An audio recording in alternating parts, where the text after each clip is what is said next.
복된 안식일 예배당을 찾으신 우리 성도님들 모든 발걸음마다 하나님 은혜와 평강 주시기를 간절히 바랍니다. 우리 오늘도 함께 하늘까지 함께 갑시다 하고 사랑과 소망을 담아 인사하고 시작하도록 하겠습니다.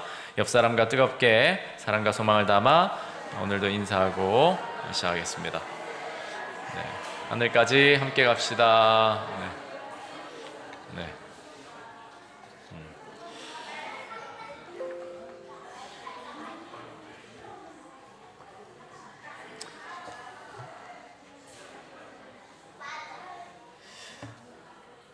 네, 장마가 벌써 끝났다고 하죠. 올해는 얼마나 더 더울지 장마가 온 것 같지도 않은데 벌써 끝났습니다. 무더위에 여러분들 건강 유의하시고 또 더위 가운데서도 여러분들의 삶에 강건함 주시기를 간절히 소망합니다. 손님이 두 분 오셨는데요. 제가 아는 손님이라서 바로 소개하면 우리 이서구 집사님과 목명균 집사님, 우리 서울중앙교회를 출석하다 하고 현재는 김포에 사시고 별내에 사시는데 이전에 서울중앙교회 제가 목회를 할 때 아주 훌륭한 청년 형님 누님으로 저를 많이 도와주시던 분입니다. 우리 잠깐 주님의 이름으로 축복합니다. 네. 네. 더 일찍 오실 줄 알았는데 조금 늦으셨어요. 네, 그래도 너무 감사합니다. 이번 주 묵상 범인 8장은 예수님이 12살 때 유월절 절기에 참석하신 이야기를 다루고 있습니다. 여러분이 이미 다 묵상하신 내용 그대로입니다. 성경 본문으로는 누가복음 2장 41절부터 52절까지의 내용입니다. 제가 이 프레젠터를 많이 눌러버렸네요.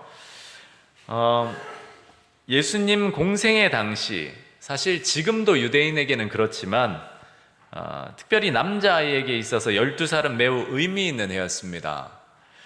이 나이가 되는 아이들은 유대의 절기와 제사 제도 그리고 각종 의식에 직접 참여할 수 있는 특권을 얻게 됩니다.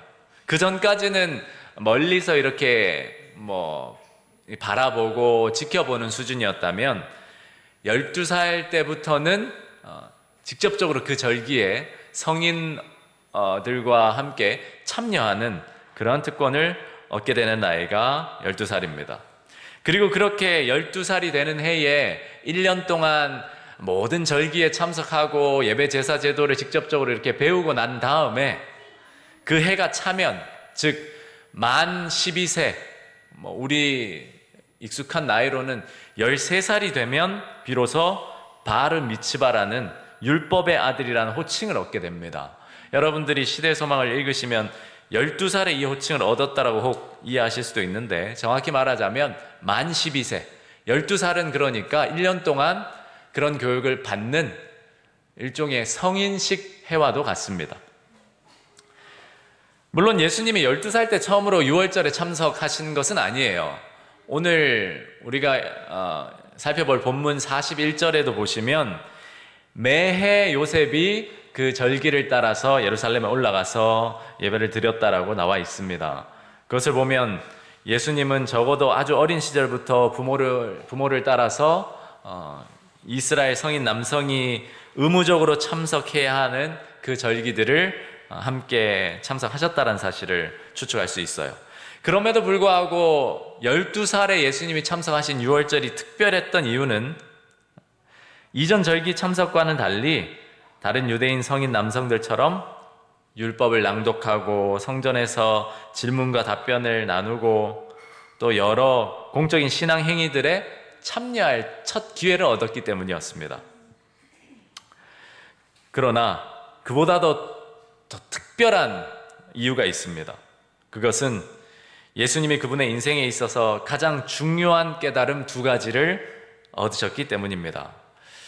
하나는 예수님이 12살에 참여한 하나님의 아들로서 그분의 정체성을 깨닫게 되신 것이고, 우리 화면에 PPT를 잠깐 띄워주시겠어요?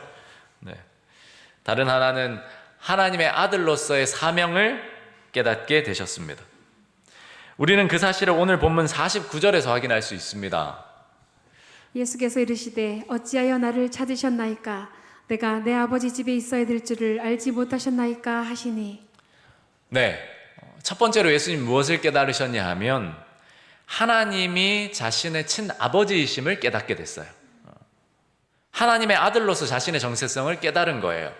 49절 내용에 보시면 요셉과 마리아에게 왜 저를 찾으셨습니까? 내가 내 아버지의 집에 있어야 될 줄 알지 못하셨나이까? 라고 말합니다. 여기에서 아버지는 요셉을 가리키는 게 아니고 하나님을 가리키는 말이었습니다.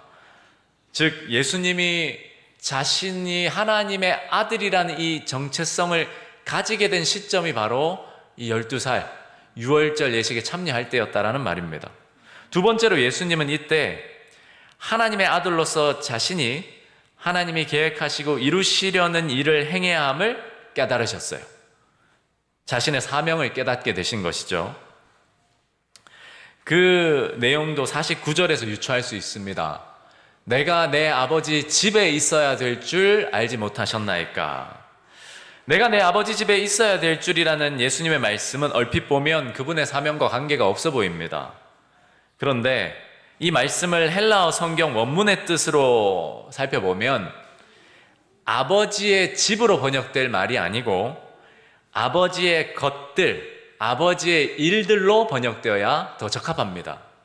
실제로 뉴 킹 제임스 버전이나 한글 킹 제임스 버전은 이런 원어적 의미를 더 살려서 이렇게 번역하고 있어요. 내가 나의 아버지의 일을 해야 될 줄을 알지 못하셨나이까? 여기 father's business라고 나와 있습니다. 아버지의 일들. 정리하자면 예수님은 12살에 유월절 절기를 맞아 예루살렘에 올라가셔서 예식과 예배에 참여하셨는데 이때 두 가지의 결정적인 깨달음을 얻으셨고 그 하나가 하나님의 아들로서의 자신의 정체성이고 그리고 두 번째는 하나님의 일을 이루셔야 하는 그분의 사명을 알게 되신 거예요. 그런데 여러분, 예수님이 하나님의 아들로서 이 땅에 오셔서 공생의 가운데 그분의 제자들, 넓게는 우리에게 깨닫게 해주시고자 한 것이 무엇이었을까요? 바로 이 두 가지입니다. 예수님이 그분의 공생에 의해서 그의 제자들에게, 즉 우리에게 알려주시길 원했던 것, 깨닫게 해주길 원했던 것이 이 두 가지였어요. 누가 우리의 아버지시라고요? 하나님이 우리의 아버지시다. 예수님의 가르침의 근본이 바로 그것이었습니다. 그리고 우리가 하나님의 자녀로서 하나님이 우리에게 맡기신 사명을 행해야 함을 가르치신 거예요. 신약 성경학자 요아킴 예레미야스는 수많은 유대 문헌을 검토하고 난 다음에 내린 결론으로 예수님 당시까지, 그러니까 예수님이 이렇게 하시기 전까지는 유대 나라에서 하나님을 예수님처럼 친근하게 자기 아버지로 부른 사람이 없었다라고 이야기해요. 물론 하나님을 아버지라고 호칭하는 경우는 성경에도 나와 있고 유대 문헌에도 있습니다. 그런데 그렇게 언급되는 경우는 예수님이 하셨던 것처럼 정말 친아버지를 부르는 그러한 아버지로서의 호칭이 아니라 형식적이고 공동체적인 그런 의미에서의 호칭이었습니다. 그러나 예수님은 기도하실 때에 항상 하나님을 아버지라 부르셨어요. 때로는 아바 아버지라고 부르시고, 성경에 나오는 예수님의 기도를 다 살펴보면 딱 한 번을 제외하고 예수님은 다 하나님을 아버지라 부르셨습니다. 그 딱 한 번의 제외가 무엇일까요? 예외의 경우가 바로 십자가상에서였습니다. 십자가상에서 예수님이 7번의 말씀을 하시잖아요. 그것을 가상칠언이라고 하는데 그 7번의 말씀 중에서도 유일하게 5번째에서 아버지라 부르시지 않고 엘리 엘리 라마 사바다니, 하나님 하나님 어찌하여 나를 버리셨나이까. 그때 처음으로 아버지라는 호칭 대신에 하나님이라는 호칭을 써요. 뭐 다 읽지는 않겠습니다. 바로 이 마태복음 27장 46절 내용입니다. 왜 이때는 아버지라는 칭호를 쓰지 않으셨냐? 이 순간은 예수님께서 인간의 죄를 다 짊어지시고 하나님과 결정적으로 분리되어서 하나님의 진노를 다 받으시는 바로 그 순간이었습니다. 그렇기 때문에 예수님께서 인간의 죄와 하나님의 진노에 대한 인식 속에서 감히 하나님을 아버지라 부를 수 없었던 거예요.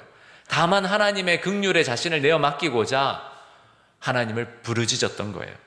이 경우를 제외하고는 예수님은 나머지의 경우에 심지어 십자가상에서 첫 번째와 마지막 7번째 말씀에서도 하나님을 아버지라 부르셨습니다. 그리고 그분은 제자들에게 그리고 우리에게 하나님이 우리의 아버지가 된다는 사실을 가르치십니다. 읽지는 않겠습니다. 마태복음 6장 9절 주기도문 가운데 하늘에 계신 우리 아버지여 라고 우리에게 기도를 가르치시면서 이러한 관계를 말씀하시고, 그리고 같은 장 26절 누가복음에서도 성경 전반적으로 예수님은 제자들을 가르치실 때에 이런 하나님과의 관계를 말씀하셨어요.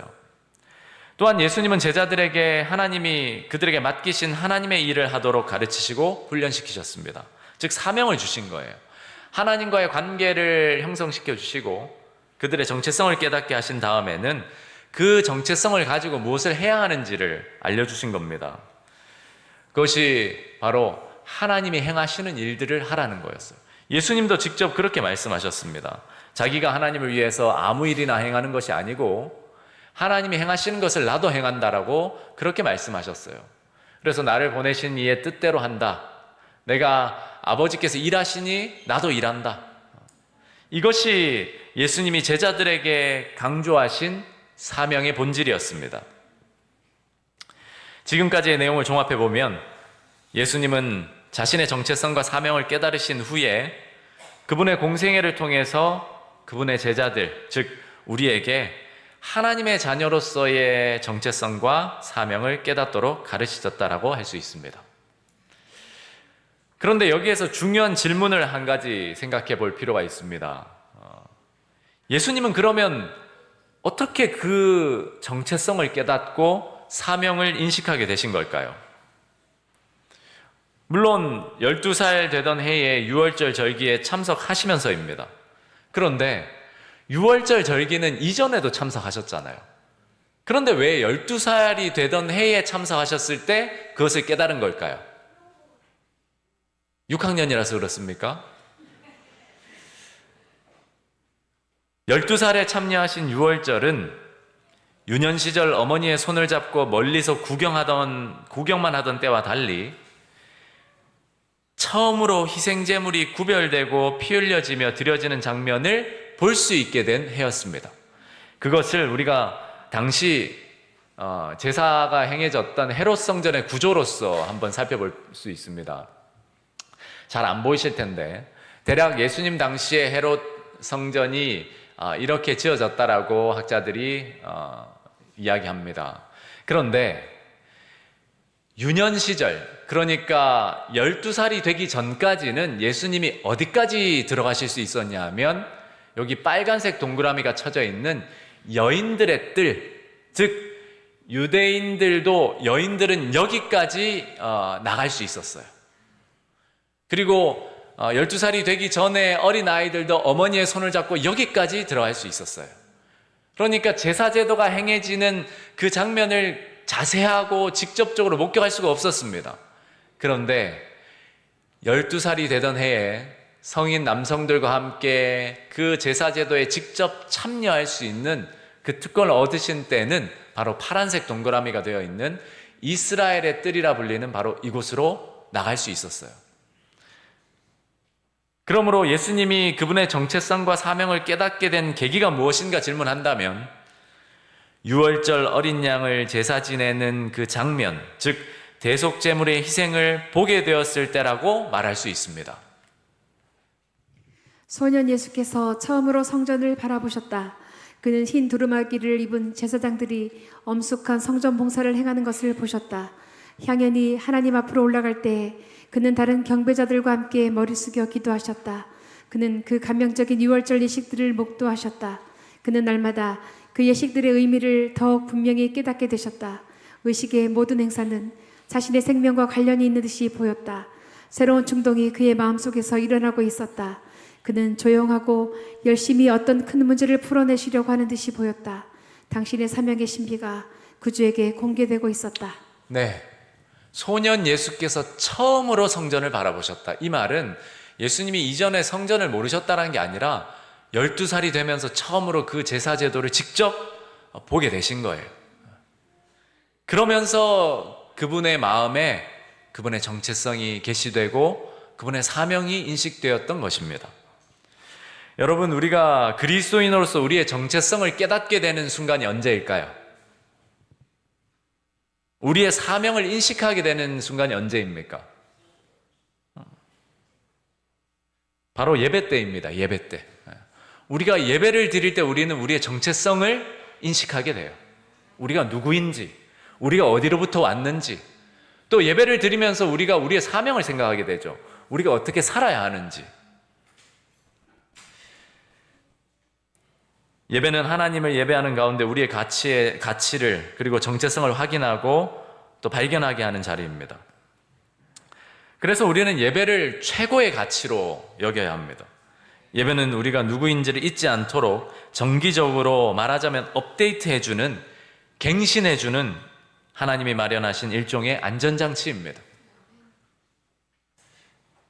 그런데 예배가 우리의 정체성을 인식하게 해준다는 이 대답은 어떤 면에서 반쪽짜리 대답이에요. 왜냐하면 같은 예배를 드려도 어떤 사람은 자신의 정체성을 깨닫고 사명을 새롭게 하고 돌아가는 반면 어떤 사람은 예배를 드리고 나서도 전혀 자신의 정체성이나 사명에 대한 생각이 없기 때문입니다. 우리는 매주 매한식일 예배당에 나와서 찬양하고 기도하고 말씀을 듣습니다.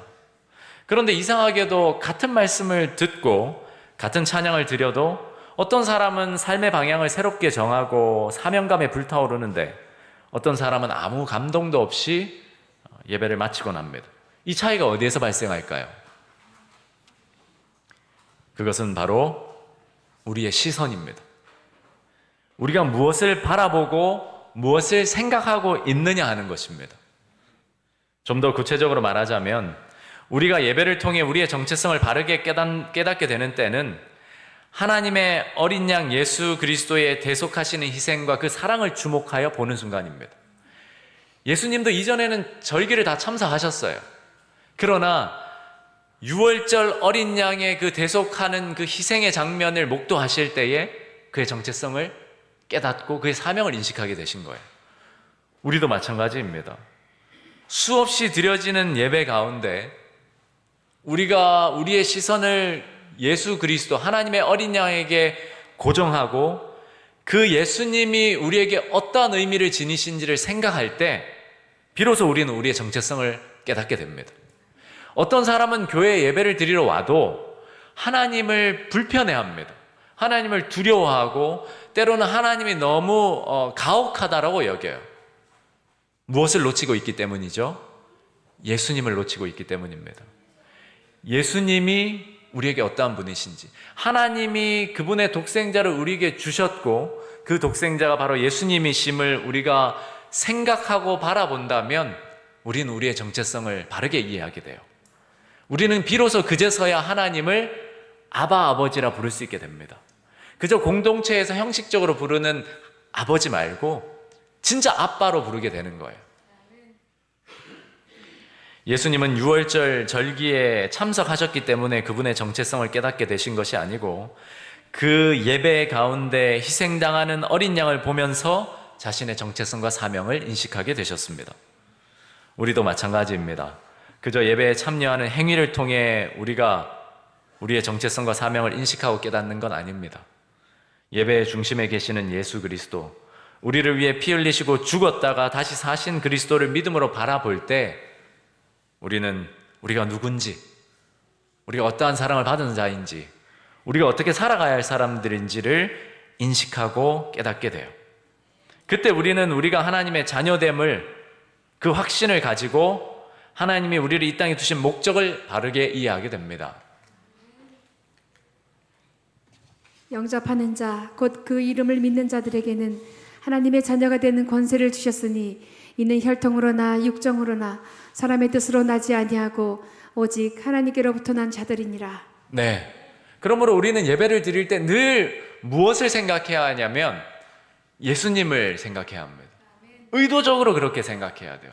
찬미를 부르는 이유도, 우리가 또 기도를 드리는 이유도, 그 방향도, 우리가 모인 목적도, 이유도 다 예수 그리스도께 시선이 고정될 때 우리는 우리의 정체성과 사명을 바르게 깨닫게 됩니다. 인간은 예수 그리스도 없이도 하나님을 창조주로 인식할 수 있습니다. 하지만 예수 그리스도를 통하지 않고서는 하나님을 아버지로 인식할 수 없습니다. 여러분, 우리가 하나님을 창조주로 믿을 수 있어요. 우리의 뿌리를 하나님에게서 찾을 수 있습니다. 그러나 예수님이 아니면 우리는 하나님을 아버지로 인식할 수가 없습니다. 예수님이 아니면 그렇게 인식한다 하더라도 하나님의 품성을 오해할 여지가 다분합니다. 아버지긴 아버지인데 나를 힘들게 하는 아버지, 나를 외면하는 아버지로 생각할 여지가 다분해요. 그러나 우리가 예수님께 시선을 고정하면 나를 위해 독생자를 내어주신 그분이 우리 아버지라는 인식을 하게 되고 비로소 우리는 하나님에 대한 바른 개념을 가지게 돼요. 우리는 하나님을 재판관으로만 생각하지 말아야 하며 그분이 자애로운 아버지라는 점을 잊지 말아야 한다. 이런 생각보다 우리의 영혼에 더 큰 손해가 될 수 있는 것은 아무것도 없다. 왜냐하면 우리의 전 영적 세계는 하나님의 품성에 대한 우리의 개념에 의해 형성되기 때문이다. 네, 여러분, 그러므로 우리는 예배자로서 언제나 하나님을 예배할 때 그리스도 중심의 예배를 드리고자 애써야 합니다. 우리의 모든 사역이, 우리의 모든 어떤 정력과 노력이 다 그 일을 위해서 쏟아 부어져야 해요. 그런데 생각해 보면 예수님의 그 육신의 부모 요셉과 마리아는 예수님이 그분의 정체성과 사명을 깨달았던 바로 그 동일한 예배에서 그들의 정체성과 사명을 잃어버리고 있었다는 겁니다. 요셉과 마리아에게 맡겨졌던 사명은 메시아 되시는 예수님을 잘 양육하고 지키고 돌보는 거였어요. 그런데 그들은 그 사명을 바로 그 동일한 예배에서 잊어버렸어요. 같은 시간, 같은 장소에서 같은 예배를 드리는데 예수님은 자신의 정체성과 사명을 깨닫고 요셉과 마리아는 그것을 잃어버린 것입니다. 바꾸어 말하면 우리가 같은 날 같은 장소에서 같이 예배를 드리면서도 누군가는 자신의 정체성을 깨닫고 사명을 인식하는 반면에 누군가는 그 동일한 예배 가운데서 자기 정체성을 잃어버리고 자기의 사명이 무엇인지 망각한다라는 사실입니다. 원인이 무엇이었을까요? 여러분이 이미 다 묵상하신 내용일 겁니다. 요셉과 마리아는 유월절 명절의 익숙함과 또 군중, 그들의 친인척 가운데서 예수님을 잊어버렸어요. 너무나 반갑고 즐겁고 또 그런 분위기의 축제 가운데, 행사 가운데, 익숙한 예배 가운데 그들의 시선이, 그들의 몸은 비록 예배의 자리에 있었지만 그들의 시선이 분산되었던 거예요. 그렇게 되니까 그들의 정체성을 잊어버렸고 그들의 사명을 잃어버렸던 겁니다. 요셉과 마리아는 예배의 외형, 즉 종교적인 행사에 참여하고 있었지만 그들의 시선은 축제의 분위기, 주변 사람들과의 대화, 다른 세상적인 요소들에 빼앗겨버리고 말았던 것입니다. 그래서 가장 중요한 존재이자 요소인 예수님을 놓치고 말았어요. 예수님을 놓치니 그들의 정체성과 사명도 망각할 수밖에 없었습니다. 여러분, 이것은 오늘날 예배를 드리는 예배자로서 우리에게 시사하는 바가 큽니다. 우리는 매주 교회에 나와서 예배를 드리고 익숙한 찬양을 부르고 또 익숙한 설교를 듣고 익숙한 순서를 따릅니다. 하지만 우리의 시선이 과연 어디에 머물러 있는가 하는 것은 우리 자신만이 알고 있습니다. 우리는 무엇을 생각하고 묵상하며 이 예배의 시간을 보내고 있습니까? 우리가 너무 세상 일에 정신을 빼앗겨 우리의 영생의 소망의 중심이 되시는 예수를 전혀 생각하지 않는다면 우리는 예수와 하늘 천사들과 분리된다. 이 거룩한 천사들은 구주의 임재하심을 원하지 않고 그의 부재를 허용하는 그런 곳에는 머무를 수 없다. 이곳이 곧 그리스도를 따르노라고 하는 자들 가운데 그토록 낙담이 빈번히 존재하는 이유이다. 견지망월이라는 사자성어가 있습니다. 아마 들어보셨을 거예요. 손가락을 보느라고 달을 잊어버린다라는 말입니다. 불교 가르침에서 나온 것으로 알려지고 있는데,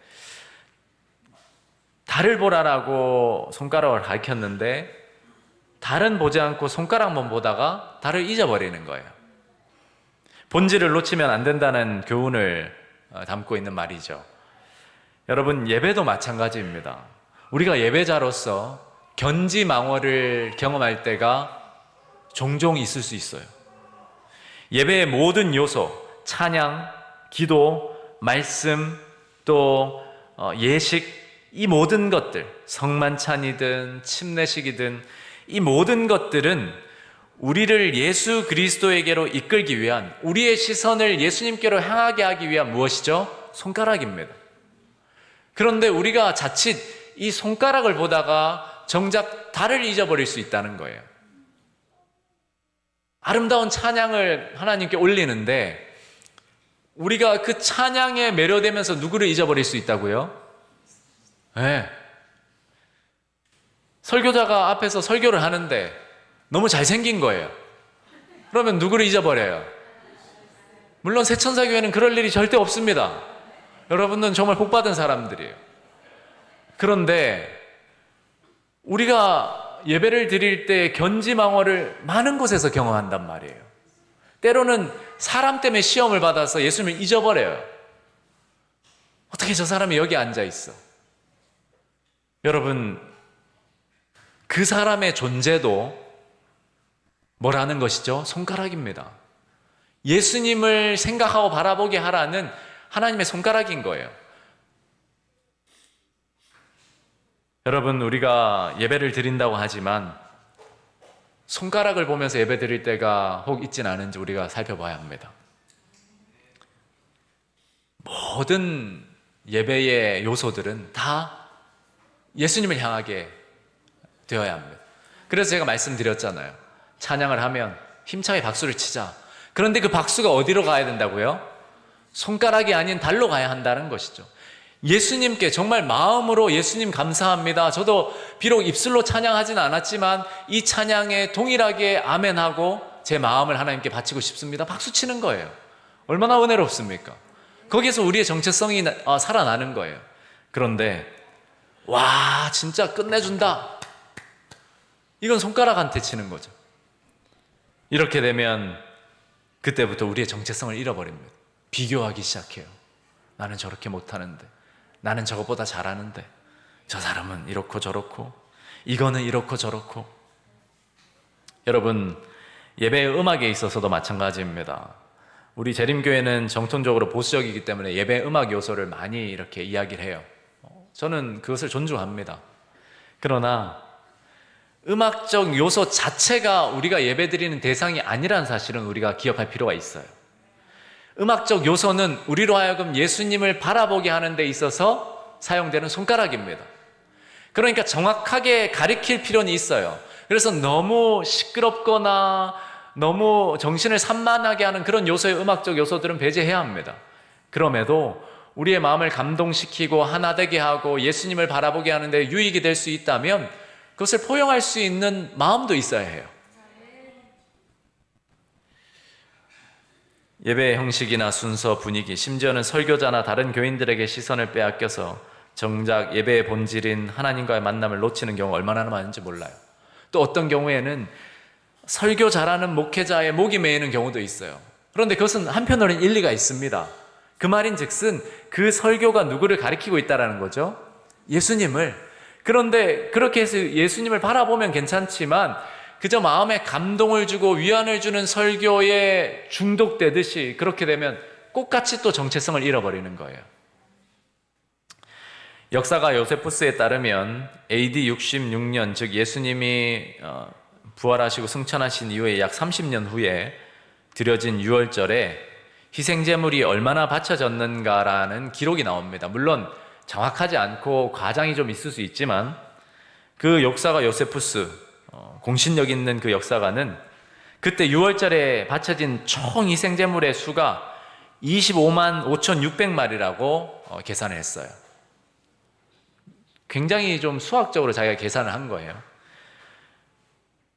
제가 무슨 말씀을 드리고자 하냐면 예배자들이 볼 수 있었던 양들은, 염소들은, 소들은 어마어마하게 많았어요. 그러나 그들의 시선은 양을 보고 있는 것 같았지만 손가락을 보고 있었다라는 것.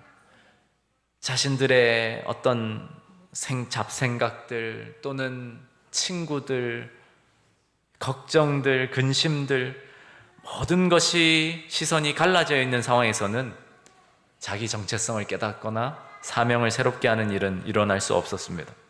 현대사회는 정보 과부하와 주의력 결핍 시대라고 합니다. 스마트폰과 소셜미디어의 홍수 속에서 우리는 끊임없이 새로운 정보에 많이 노출되지만 정작 중요한 것 하나에 집중하는 능력은 점점 상실하고 있다고 합니다. 예배 시간에도 이 역량은 이어집니다. 우리의 마음이 온갖 생각과 걱정, 어제 있었던 일, 내일 있을 일, 혹은 다른 사람들에 관한 그러한 일들의 시선이 묶여 정작 하나님의 임재, 즉 예수 그리스도를 놓치기 쉽다라는 겁니다.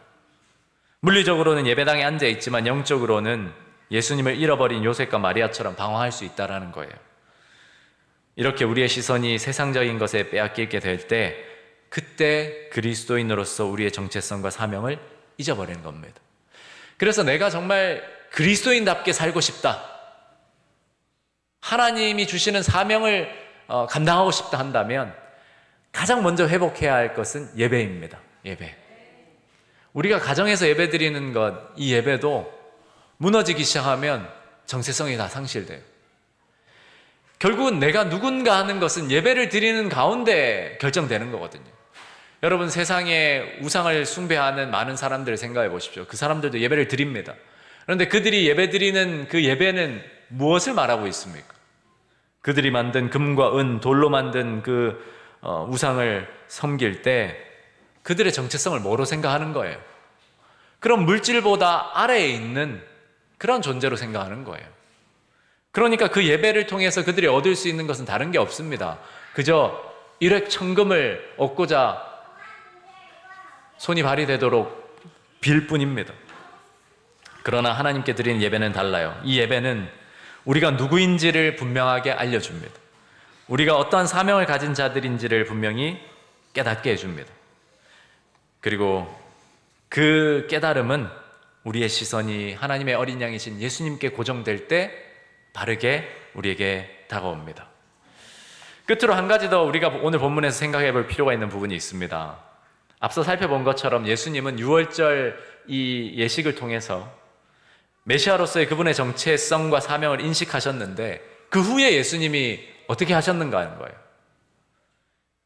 예수님은 자신이 하나님의 아들이고 하나님이 행하시는 일을 해야 한다는 사실을 알게 되신 이후에 그것을 누군가에게 설명하지 않으셨습니다. 제가 하나님의 아들입니다. 제가 하나님의 일을 할 거예요. 이렇게 말씀하지 않으셨어요. 오늘 본문 내용을 보면 그분은 그저 부모와 함께 나사렛으로 내려가서 순종하며 받드셨습니다. 평범한 일상의 삶으로 돌아가 그분의 부모에게 순종하며 조용히 하나님의 때를 기다리신 거예요.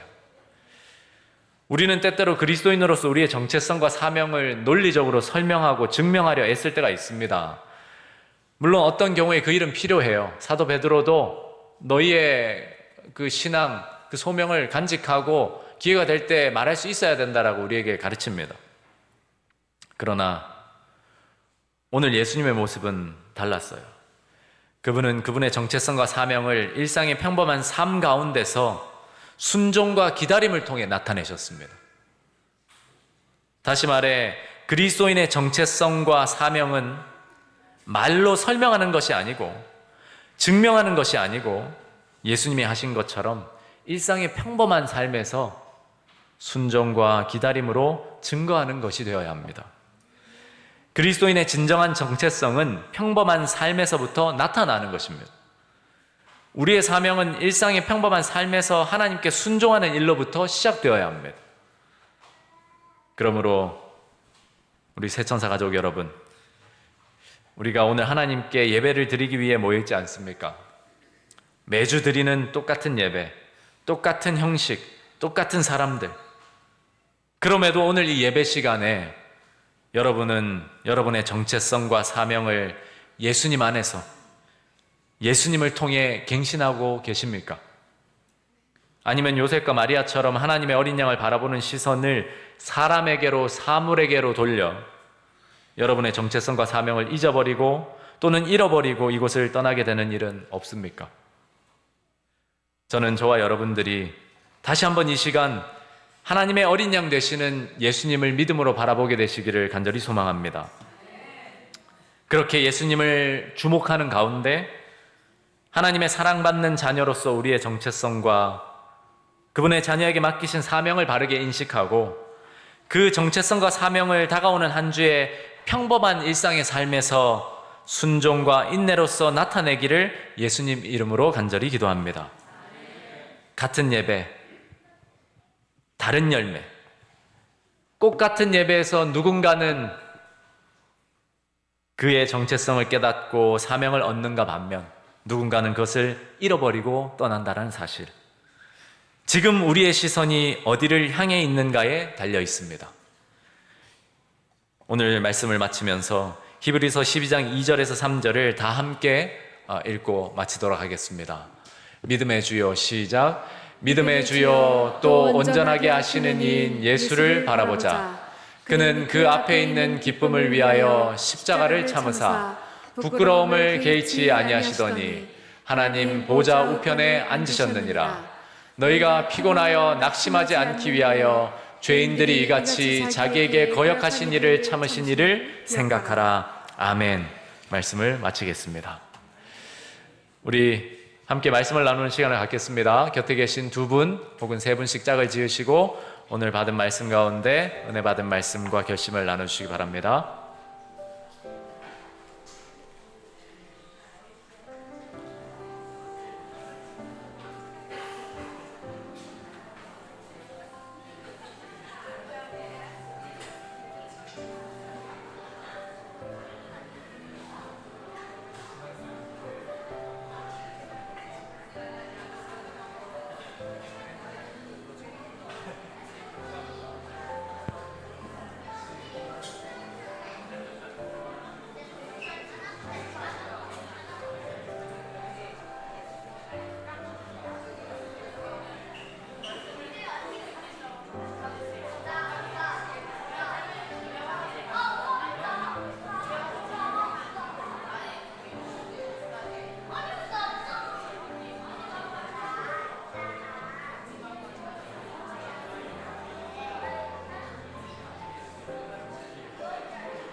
네, 오늘은 홍은호 집사님께서 우리 말씀 나눠주시겠습니다.